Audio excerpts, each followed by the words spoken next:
This is a short story from when I was in a relationship several years ago. But the central character isn't my then girlfriend, it's actually her sister, who we'll call Sarah. Sarah was a stay-at-home mother to a toddler with another child on the way, and she was married to a business owner who we'll call Travis. Before the second child was due, Sarah wanted a big expansion on their home, including a swimming pool for the yard, a new master bedroom, an expanded kitchen, and more. Travis, as the sole breadwinner, was compliant with her wishes, even though their house was already plenty large enough for their future family of 4.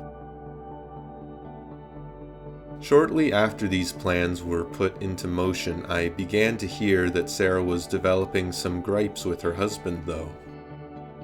She complained about how Travis was working more and had to travel a lot, and so he wasn't able to help out around the house as much, and he was more stressed and difficult to talk to.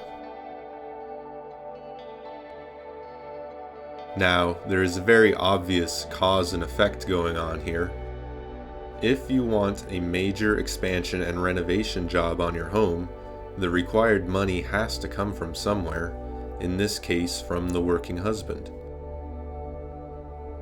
And so, beneath the surface of this conflict, there is a choice to be made. Do you want a husband who's around more and is more emotionally available and less stressed, or do you want a swimming pool?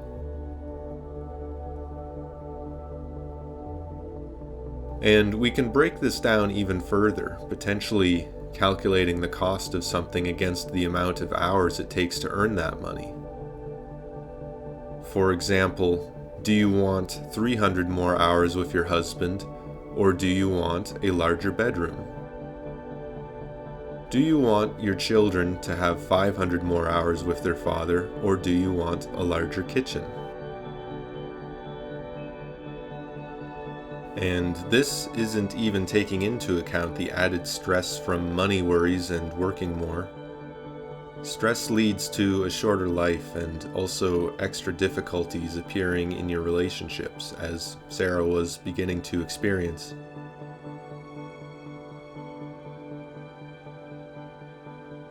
This, of course, is not to say that material things are valueless. You do have basic needs for things like food, shelter, and medical care. But I sometimes think people forget that our time on this earth, like any other resource, is finite, and we all expire at some point.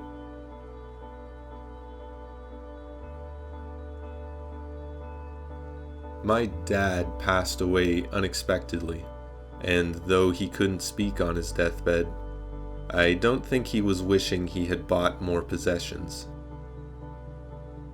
When I was watching him struggle to take his last few breaths, I just remember wishing I had more time with him.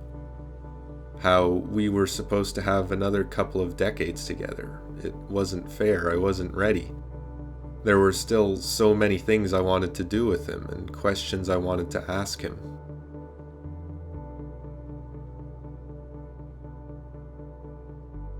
Ultimately, what's important in life is not how big your house is, or how nice the car that you drive is, or the number of collectibles and trinkets you've accumulated.